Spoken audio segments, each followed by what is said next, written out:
Hello, everyone, and welcome to the Healthy Talks channel. I'm Emily, and I'm joined by Dr. Steven. Today, we're diving into a topic that affects every single one of us. How do we not just live longer, but actually live better as the years go by? Yeah, and it's really the ultimate question, isn't it, Emily? Because living to 90 sounds great on paper, but Right, but what does that 90 actually look like? exactly. And before we even get into the biological mechanics of all that, I want you, the person listening right now, to consider a pretty alarming thought. Oh boy, okay. Lay it on us, Dr. Steven. Well, the biggest threat to your independence at age 80 isn't necessarily like a rare genetic disease. It might actually be a hidden loneliness fee that's quietly draining your brain health right this second. A loneliness fee. Wow. Yeah, or just a really slow, completely imperceptible loss of the everyday functional movements we all just take for granted. I mean, that really is a paradigm shift in how we need to view aging, because usually we just think of it as this unavoidable decline, right? We do. And to fully grasp what is happening under the hood here, I want you to completely stop thinking of your health as this static genetic lottery. Okay, so it's not just about if you have good genes or bad genes. No, not at all. Instead, I want you to imagine it as a financial savings account. It's a literal bank account, Emily, but for your biological vitality. A bank account for vitality. I really like that framing. So we are talking about assets, liabilities, and like investments, but applied directly to the human body. Precisely. Break down how that actually functions on a daily basis for us, Dr. Stevens. Sure. So it all basically comes down to your daily transactions.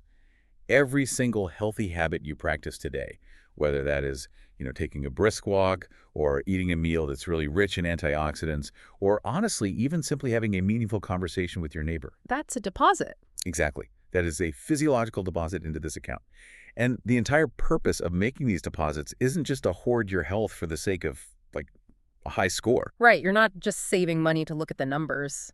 Right. You are building capital so that you actually have the wealth to make withdrawals later on. We want you to be able to withdraw independence, cognitive sharpness, and physical energy when you reach your 70s, your 80s, and well beyond. Because, I mean, life inherently demands withdrawals, right? Like you get sick, or you sustain a weird injury, or you face a massively stressful life event. Yeah, a divorce, a loss in the family, exactly. Right. And those all require biological capital to recover from. They do. And the critical danger arises when we only make withdrawals. So if you are constantly taxing your system through chronic stress or a super sedentary lifestyle or, a highly inflammatory diet, and you aren't making any of those vital deposits, Your account just hits zero. it hits zero, you face what we call physical bankruptcy. Okay, physical bankruptcy. Let's define what that actually looks like for the person listening, because we aren't just talking about feeling a little bit tired in the afternoons, right? Oh, no. No, physical bankruptcy is much, much more severe. It doesn't necessarily mean the end of your life, but it means the end of your autonomy. Wow, the end of your autonomy. Yeah, it is the exact point where you can no longer live safely in your own home.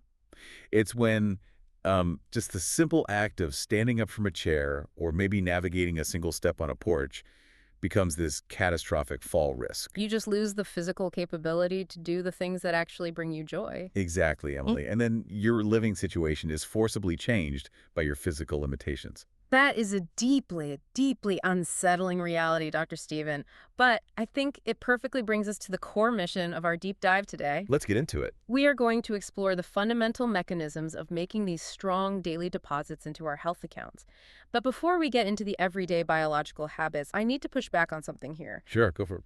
Because it seems like everywhere you look online today, there is a billionaire tech mogul or some prominent longevity influencer taking like 50 different pills a day. Oh, yes. I know exactly where you're going with this. Right. They've got the NAD boosters, the specialized peptides, sleeping in hyperbaric chambers. So are expensive anti-aging supplements the real secret to staying young? I am so... Because if I'm looking at my health bank account, honestly, Dr. Steven, it feels like I need a massive financial budget just to buy the right biological investment. I am so glad you asked that, Emily, because we need to completely decouple financial wealth from biological wealth. Yeah. We have to. Okay, so it's a myth. It's a massive myth. The longevity industry is this multi-billion-dollar machine that completely thrives on convincing you that health is a commodity you have to purchase in a little glass bottle. Right. But when we look at the actual clinical reality, the absolute most effective deposits you can make into your health bank account are entirely free. Entirely free. Completely free. Yeah. Those billionaires are spending, millions of dollars to chase this theoretical 1% optimization while they completely ignore the fact that the foundational 99% of longevity is just built on basic daily habits. Okay, so if we aren't buying our way out of aging with a cabinet full of expensive supplements, what is the actual currency we should be depositing? The primary currency, without a doubt, is functional physical movement. Functional movement. Notice I didn't say exercise in the traditional sense, I said functional movement. This is all about protecting your mobility. And Emily, when medical professionals talk about mobility, we aren't just talking about like touching your toes or flexibility. What are you talking about then? We are talking about the biomechanics of moving your own body weight through space. It is the single most critical factor for independent living. Okay, let's dig into the biomechanics of that. Why is something as incredibly simple as walking around or getting out of a chair the ultimate deciding factor in whether someone can, age in place? It boils down to muscle mass and your neuromuscular connection. Yeah. So as we age, we naturally lose muscle tissue. There's a process called sarcopenia. Sarcopenia, right? Yeah. And if you aren't actively depositing movement into your account, your fast-twitch muscle fibers begin to atrophy. And those are the fibers that react quickly, right? Exactly. Those are the specific fibers that allow you to catch yourself if you, say, trip on a rug in your living room. Oh, I see. If you lose those fibers, a simple trip becomes a broken hip. And a broken hip for an 80-year-old is very often a permanent, traumatic withdrawal from their independence. So it's not at all about training for a marathon to build extreme endurance or anything like that. It's literally about maintaining the structural integrity of the machine. That is exactly it, Emily. Simple, free movements are the ultimate defense here. Yeah. We are talking about just walking around your neighborhood to lubricate the joints. Right. We're talking about practicing yoga to maintain your center of gravity.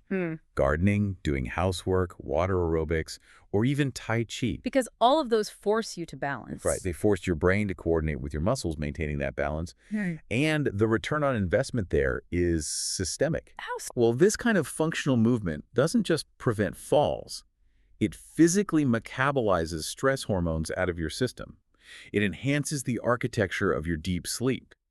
And it significantly decreases depressive symptoms. Wow. So you're putting a deposit into the physical account, and it's basically paying automatic dividends in the mental account. Precisely. It's compounding interest. But Dr. Stephen, if movement protects the muscles and joints, what are we giving the body to actually rebuild that tissue? Because I imagine you can't just outwalk a diet that is actively causing cellular inflammation. You absolutely cannot. That is the perfect biological pivot, Emily. Because if movement is the mechanism of the bank, nutrition is the actual raw material we are depositing to rebuild the vault. Right, the bricks and mortar. Exactly. And again, this doesn't require expensive, exotic superfoods flown in from somewhere. Right. When we look at the data, a really valuable deposit just looks like a diet rich in fresh fruits, vegetables, whole grains, healthy fats, and lean proteins. Keep it simple. Exactly. And I think people misunderstand why this matters so much. It isn't just about managing your waistline. It's about giving your cells the raw materials to repair DNA and reduce oxidative stress. Right on the money. You are actively warding off physical bankruptcy at a microscopic cellular level. So what happens when we eat poorly?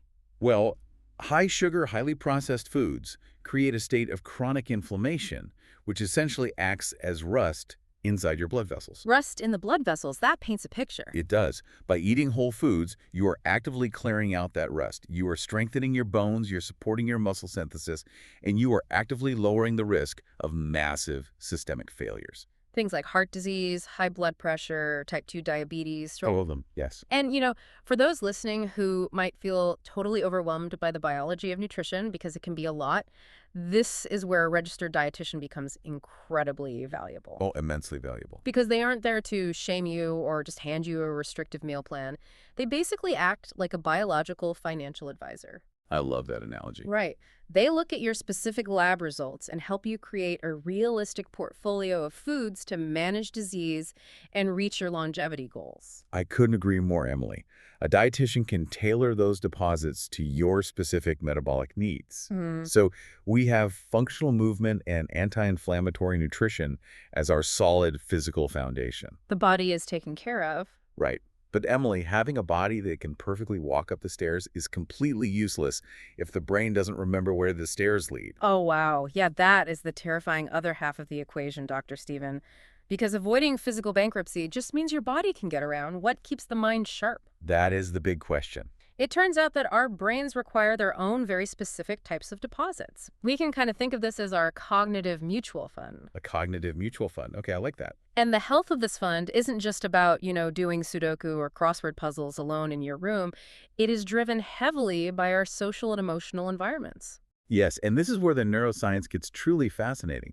When we look at cognitive longevity, we absolutely have to talk about having a sense of purpose and curiosity. Sense of purpose and curiosity. Yeah, these are two of the absolute most powerful tools we have to protect the brain against decline.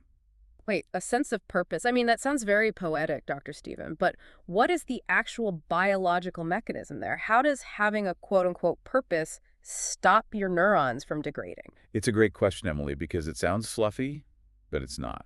Let me give you the statistic first, and then we will unpack the biology. Okay, let's hear it. People who report having a strong sense of purpose are about 28% less likely to develop memory problems or dementia.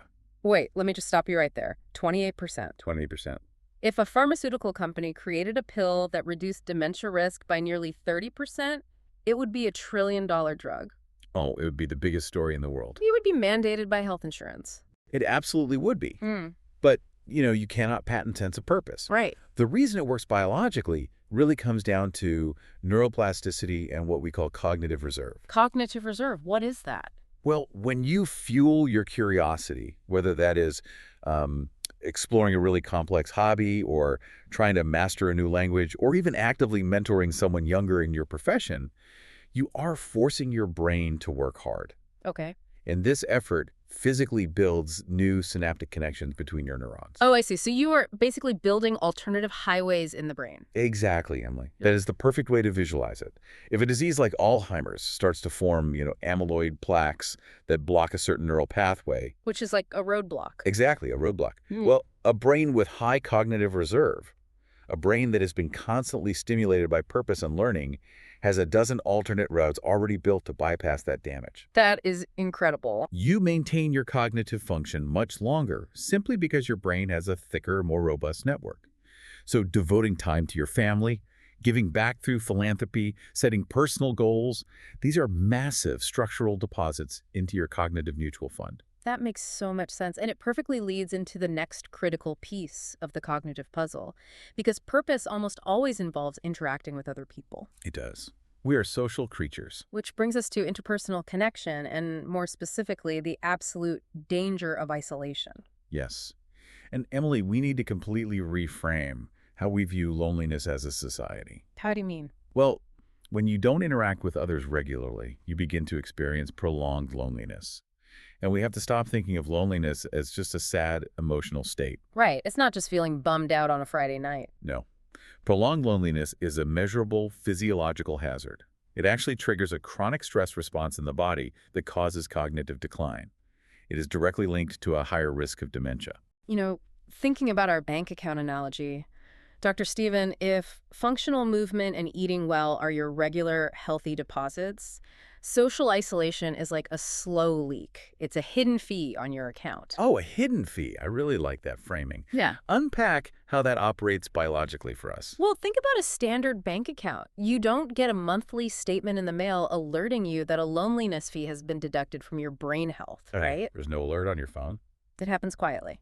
So you retire, which means you lose your daily office interactions. A big transition. Huge. Yeah. Then maybe you miss a coffee date here. You stop going to a community group because it's raining outside. You go 4 or 5 days without actually speaking to anyone. And it just creeps up on you. Exactly. Right. On the surface, you might just feel a little bored or disconnected. Yeah. But beneath the surface, that lack of social friction means your brain isn't doing the highly complex computational work of, reading facial expressions or predicting responses or engaging in debate. Which is a heavy cognitive lift. Yes.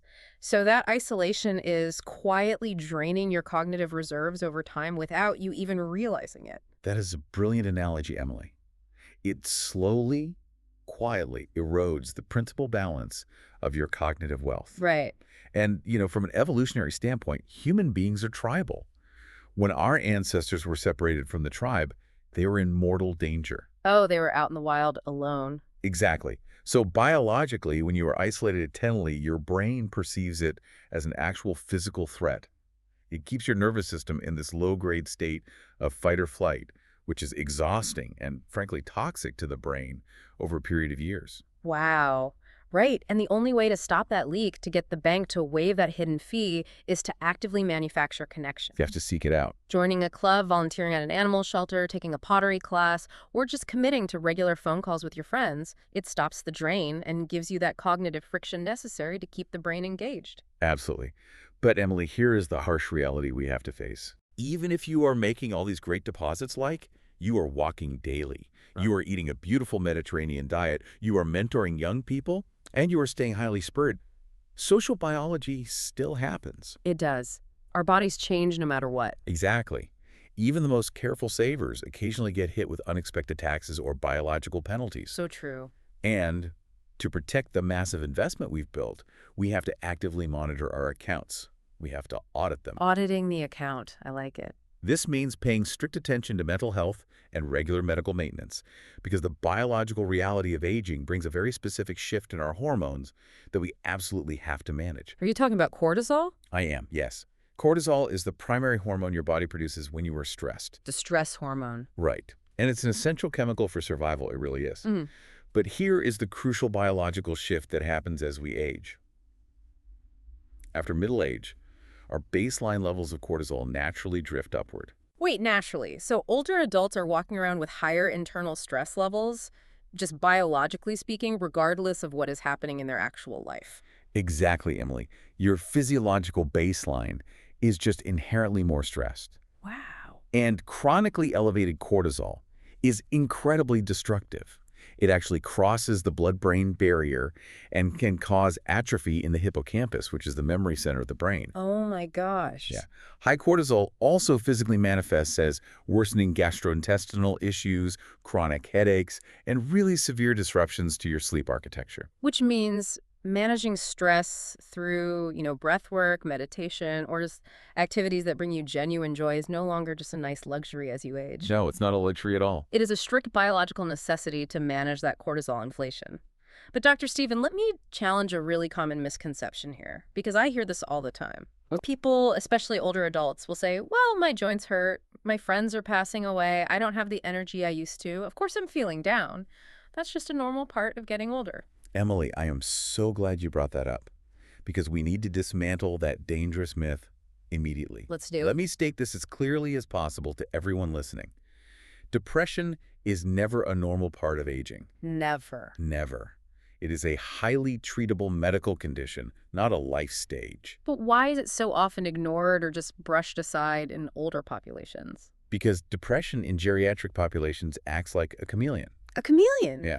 Yes, an older adult might express deep sadness, sure. Yeah. But very often, depression masquerades as physical ailments. Like what? It disguises itself as extreme, unexplainable fatigue, or it often looks like sudden confusion or memory issues, a condition we sometimes call pseudo-dementia, which families mistakenly assume is Alzheimer's. Oh, wow. So they think it's dementia, but it's actually depression. Exactly. Or it can show up as a total loss of appetite, or just a profound apathy toward activities they used to absolutely love. So if you are noticing these symptoms in yourself, or if you see them in a parent or a loved one, you cannot just write it off as, oh, they're just getting older. No, you can't. You need to treat it as a medical emergency that requires an immediate audit.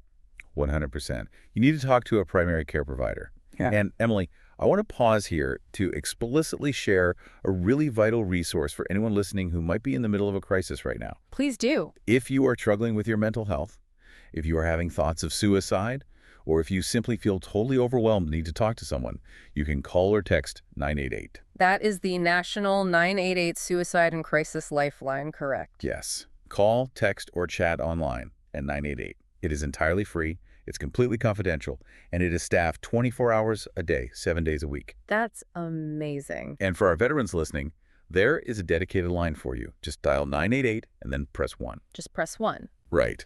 Please do not hesitate to use that resource. It is a lifeline in the truest sense of the word. Thank you for sharing that, Dr. Stephen. It is incredibly important to know that help is always available, and it removes the financial barrier to getting support, Absolutely. which beautifully leads us into the final piece of our biological audit, medical maintenance. Because checking in on our mental health is only one half of the ledger, right? Seeing our medical providers is the other. It is. So how do you see this fitting into our bank account framework, Emily? Well, going to your primary care provider at least once a year is the ultimate financial audit of your physical body. Okay, track with me. Think about how you manage your money. If you only ever log into your bank account when your card gets declined at the grocery store, You're already in trouble. you are already in a crisis. You have overdraft fees, you're panicked, the systemic damage is already done. Right. The situation has already escalated from a minor discrepancy to a massive problem. Exactly. In biological terms, if you only go to the doctor when you feel terribly sick, you are completely missing the crucial window to catch what we might call metabolic fraud. Metabolic fraud. I love that. Right. Regular checkups, blood panels, and screenings are designed to detect diseases that are quietly brewing in the background. Things like insulin resistance or early stage cancer or arterial plaque. Exactly. And catching those anomalies early means they are much easier and physically way less costly to treat. That is such a vital point. You can course correct with minor lifestyle adjustments instead of requiring, major surgery. Right. The physical toll of treating a late stage illness is a massive traumatic withdrawal from your health account. Yeah. It can instantly cause physical bankruptcy. Like just overnight. Yeah. But an early intervention, that is just a minor ledger adjustment. Mm. And honestly, the friction to getting these audits done has never been lower. Telehealth has completely revolutionized this landscape. Oh, absolutely. Telehealth video visits have removed so many barriers. They really have. Right. If mobility is an issue for you, or if driving to a busy clinic causes you severe anxiety, you could still get that regular check-in with your provider right from your living room sofa. Which is amazing. It is. The experts we lean on continually emphasize how vital these interdisciplinary, team-based care approaches are for older adults. You do not have to navigate your biological portfolio alone. So let's try to bring all of this together, Dr. Stephen. Yeah. We've covered the biomechanics of aging, the neuroscience of purpose, and the critical importance of auditing our systems. We certainly have, Emily. It's been a dense, deep dive. Let's provide a clear bottom line for the listener. Okay, the core takeaway for you listening today is this. True longevity, the kind where you don't just survive your later years, but you actually thrive in them, is not about buying expensive anti-aging supplements. Right. It is not about having a massive budget to biohack your way out of aging. No, it all comes down to the compounding interest of consistent daily deposits. Simple things. Exactly. It is the simple act of maintaining your functional movement to protect your fast-twitch muscles. It's fueling your cells with anti-inflammatory foods. Yeah. It's actively building cognitive reserve by staying fiercely curious and finding your genuine purpose. And crucially, it is picking up the phone to waive that hidden loneliness fee. It's auditing your mental and physical health so you can catch issues before they bankrupt you. If you commit to these daily transactions, you are actively building a wealth of independence that you will get to thoroughly enjoy. That is exactly right, Emily. Beautifully summarized. But before we completely wrap up, I want to leave our listeners with a final, slightly provocative thought to mull over. Ooh, I always love a good thought experiment. What are we pondering today, Dr. Stephen? Well, throughout this entire deep dive, we've focused almost exclusively on individual responsibility. Right. The deposits you make, the food you eat, the friends you call.